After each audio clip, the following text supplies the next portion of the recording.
जय Shri Krishna, Radhe Govind. Welcome back to Kanhamrit. तो आज हम बात करने वाले हैं गुरु निष्ठा और गुरु शरणागति के बारे में। कबीर बाबा कहते हैं, यह तन विष की बेलरी, गुरु अमृत की खान।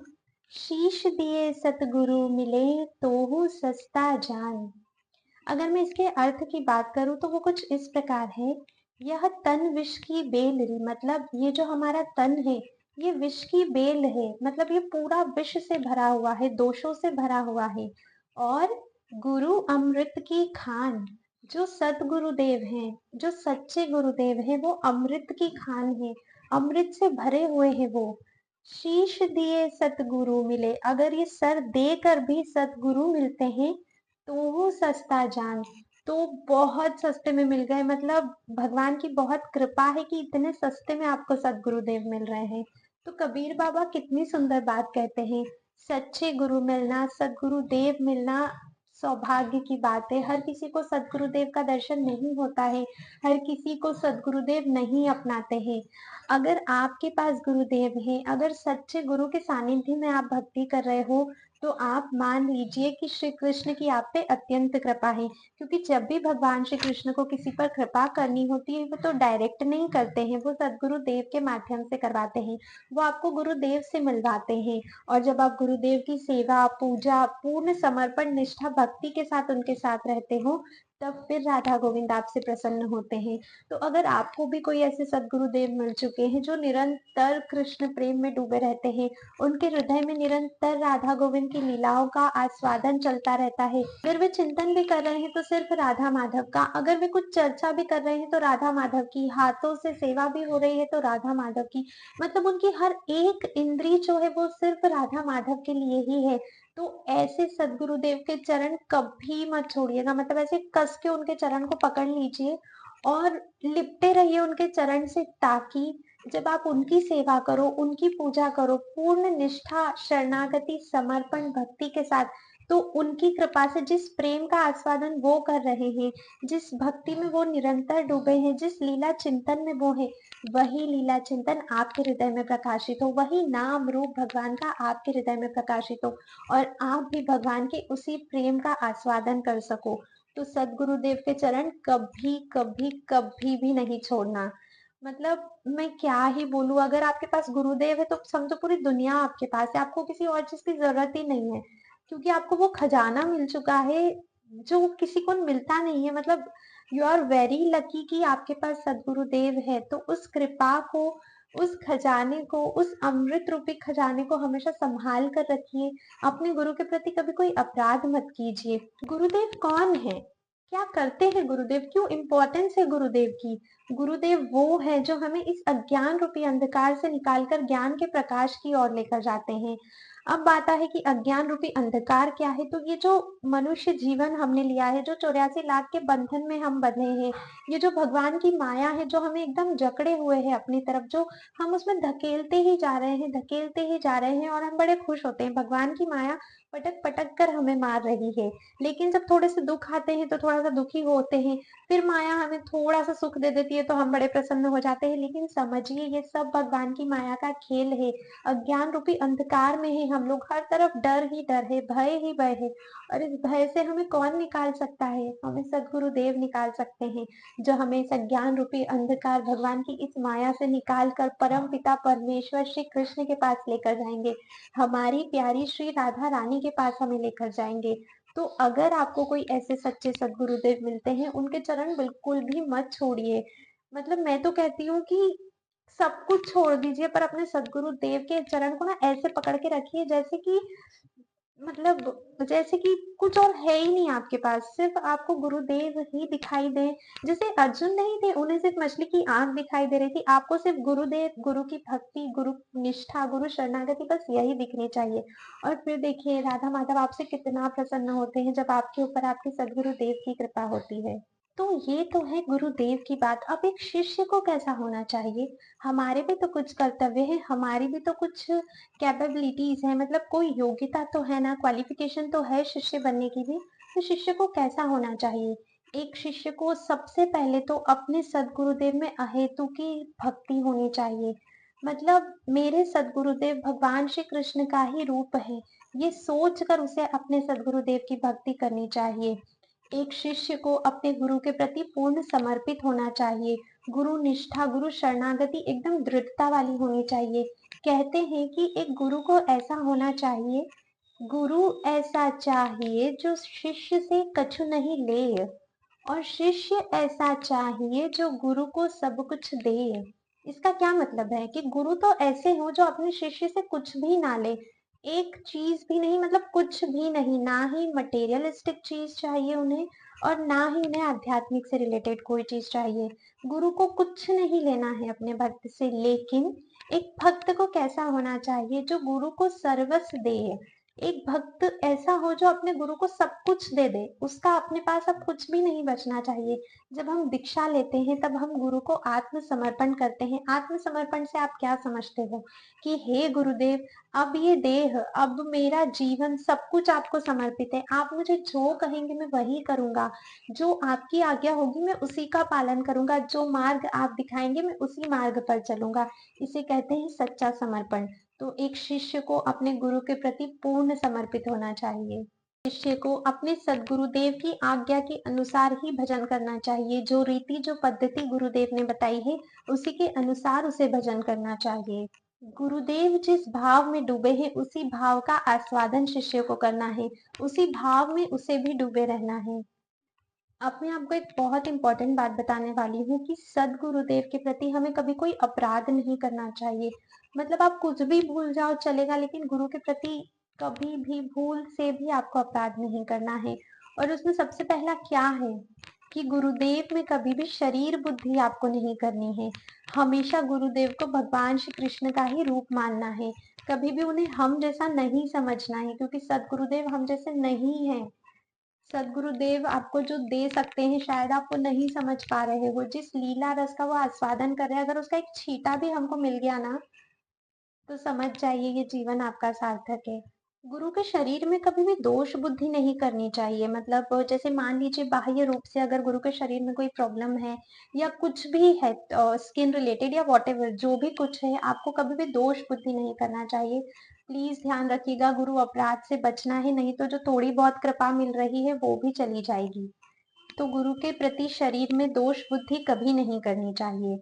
गुरु की आज्ञा की कभी भी अवहेलना नहीं करनी चाहिए। जो गुरु ने कह दिया, जैसा कह दिया, आपको जम रहा है नहीं जम रहा है, आप उससे एग्री करते हो नहीं करते हो, कोई फर्क ही नहीं पड़ता ना आपका, तो आप क्या सोचते हो, क्योंकि आप तो समर्पण कर चुके हो। तो अब जो सदगुरुदेव कहेंगे आपको वही करना है, तो उनकी आज्ञा की कभी भी अवहेलना नहीं करनी है। क्या आपको पता है कि राधा गोविंद कहाँ रहते हैं? भगवान श्री कृष्ण एक ऐसे हृदय में रहते हैं जो बहुत ही निर्मल है, बहुत ही पवित्र है, जो मन सच्चा है, जो अपने सदगुरुदेव के प्रति पूर्ण समर्पित है, जो उनकी हर आज्ञा का पालन कर रहा है, जो उनके दिखाए मार्ग पर चल रहा है, जिसकी नाम में अटूट से अटूट श्रद्धा है। तो क्या आप नहीं चाहते हो कि भगवान राधा कृष्ण के लिए आप एक ऐसा भवन बनाए? देखिए इस संसार में, इस सृष्टि में जो कि नश्वर है, एक दिन ये सब कुछ आपसे छिन जाना है। यहाँ पर घर बनाने के लिए आप लोग कितनी मेहनत करते हो, दिन रात एक कर देते हो कि मेरा अपना एक घर हो। तो जिस घर को बनाने के लिए आप इतनी मेहनत कर रहे हो, जो कि आपके पास रहने भी नहीं वाला है, उसकी नींव पे कभी ध्यान दिया है कि उस घर की नींव हम कितनी मजबूत रखते हैं? घर तो आपने बना लिया, अब नींव ही अगर नहीं रखोगे तो वो घर कितने ही दिन टिकेगा। एक छोटा सा आंधी आएगी, एक छोटा सा हवा का झोंका आएगा और आपका वो घर तहस नहस हो जाएगा। तो जितना जरूरी घर बनाना है, उससे कई जरूरी है उस घर की मजबूत नींव को रखना, क्योंकि जितनी मजबूत आपकी नींव होगी उतना ही आपका घर चलेगा। तो जब राधा गोविंद के रहने की बात आती है तो उनके रहने का स्थान कहाँ पर है? हमारे हृदय में है। राधा गोविंद सदैव हमारे हृदय में रहते हैं। तो क्या इस हृदय रूपी भवन को आपको भक्ति से नहीं भर देना चाहिए? क्योंकि जब ये हृदय भक्ति रूपी भवन बनेगा तभी तो राधा माधव इसमें रहेंगे। और उसकी नींव क्या है? ठीक है, भवन तो आप तैयार कर रहे हो, लेकिन इस भक्ति रूपी भवन की नींव क्या है? तो इस भक्ति रूपी भवन की नींव ही है गुरु निष्ठा, गुरु शरणागति।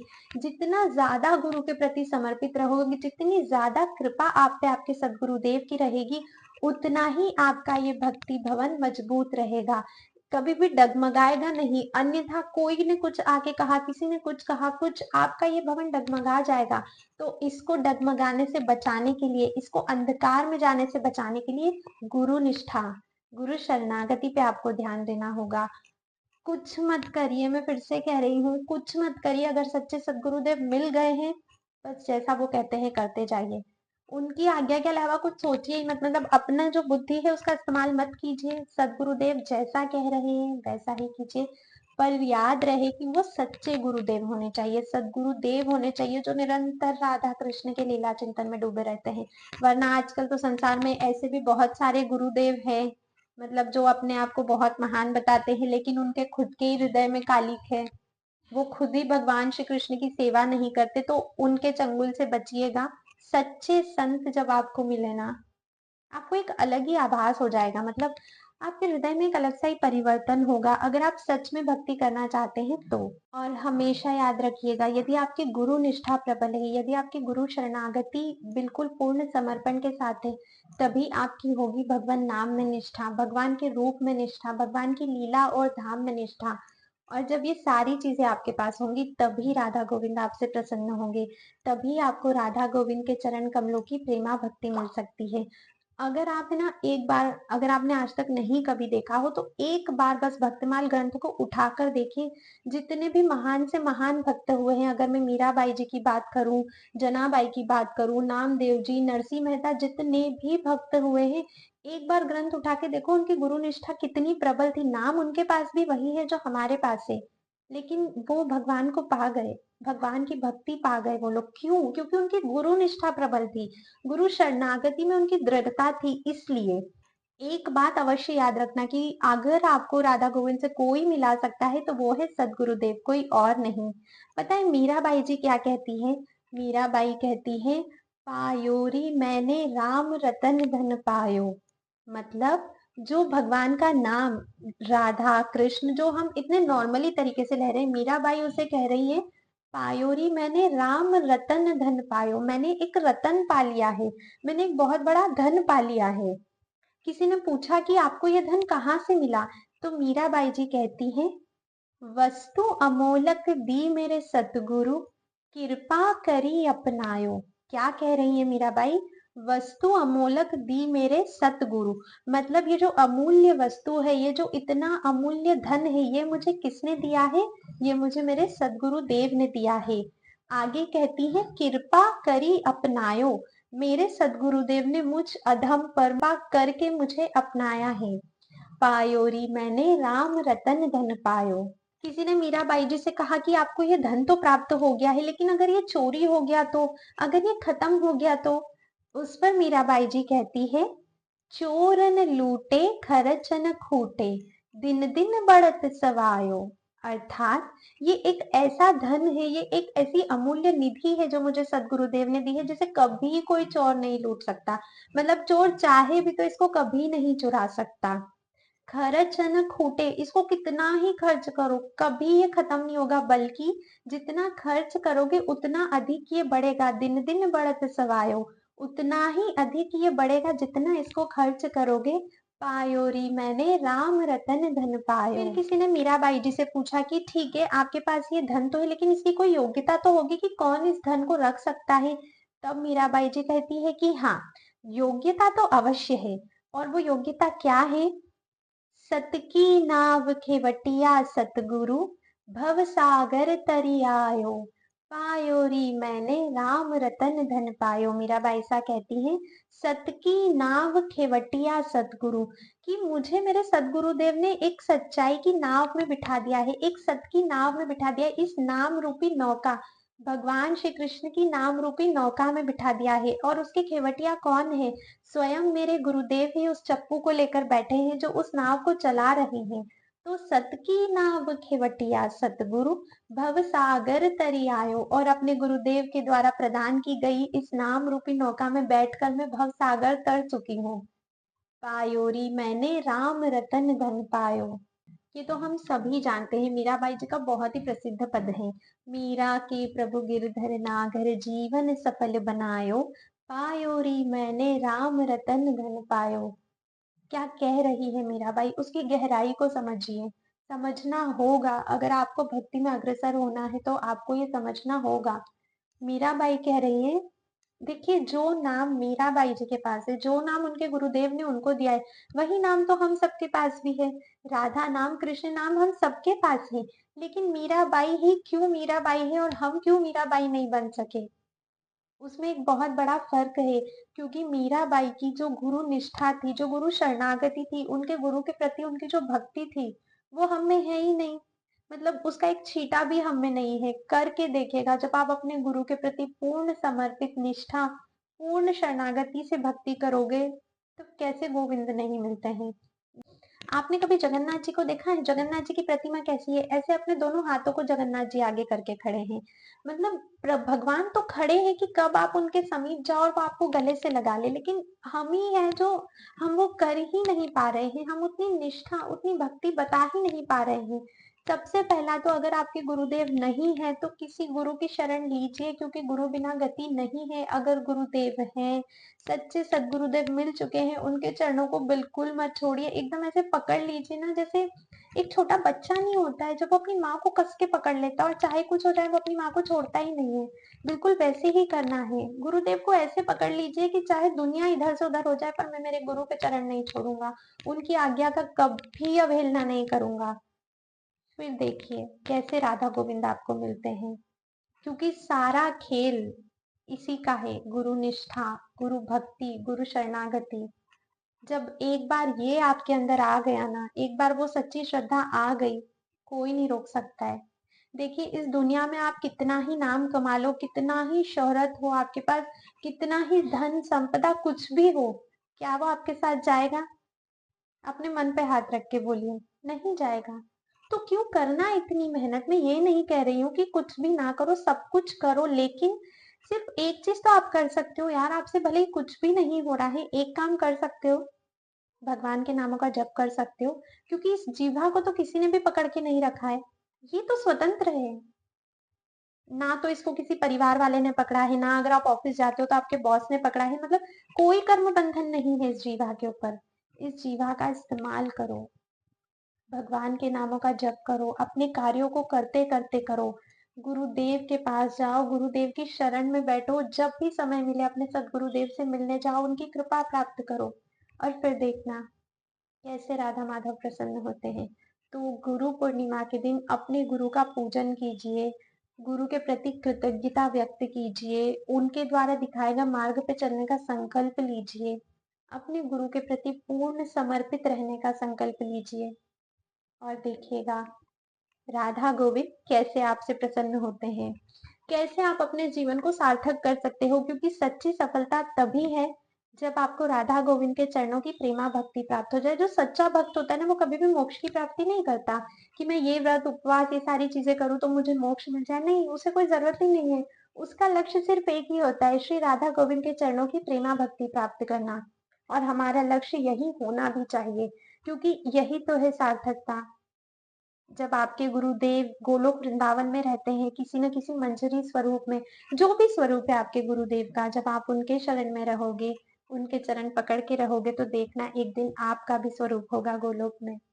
और वो दिन होगा जब मतलब सब कुछ मिल जाएगा आपको।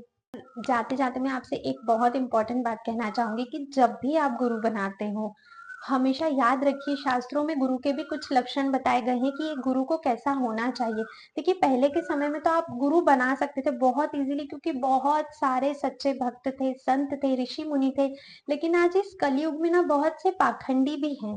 तो आपको थोड़ा बुद्धिमान होना होगा, थोड़ा समझदारी से काम लेना होगा। जब भी गुरु बनाते हो, शास्त्रों को पढ़िए, गुरु के क्या लक्षण है उनको जानिए, और जिस किसी को भी आप गुरु बनाना चाहते हो, पहले भापिए कि उनमें वो सभी लक्षण है क्या, निरंतर वे राधा गोविंद की सेवा में रहते हैं, क्या वे आपके गुरु बन सकते हैं। क्योंकि गुरु ही है जो गोविंद से मिलाएंगे। तो मतलब इतना सोच समझ के ये कार्य कीजिएगा, सारी जान लगा दीजिएगा, पर गुरु बनाते समय बहुत बुद्धि का इस्तेमाल कीजिएगा। और एक बार गुरु बन जाए, सच्चे गुरु मिल जाए, तो उन्हें फिर कभी मत छोड़िएगा, उनके चरणों को कभी मत छोड़िएगा। तो अगर आप हमारे चैनल पर नए हो तो चैनल को सब्सक्राइब करके बेल आइकन प्रेस कर देना ताकि आने वाली वीडियोस की नोटिफिकेशंस मिल सके। और अगर आपको ये वीडियो पसंद आई हो, थोड़ी सी भी अच्छी लगी हो, तो इसको लाइक और शेयर करना बिल्कुल ना भूलें। और कमेंट करके हमें जरूर बताइएगा कि इस गुरु पूर्णिमा पर आप अपने गुरुदेव के लिए क्या कर रहे हैं। मिलते हैं नेक्स्ट वीडियो में, तब तक के लिए राधे राधे।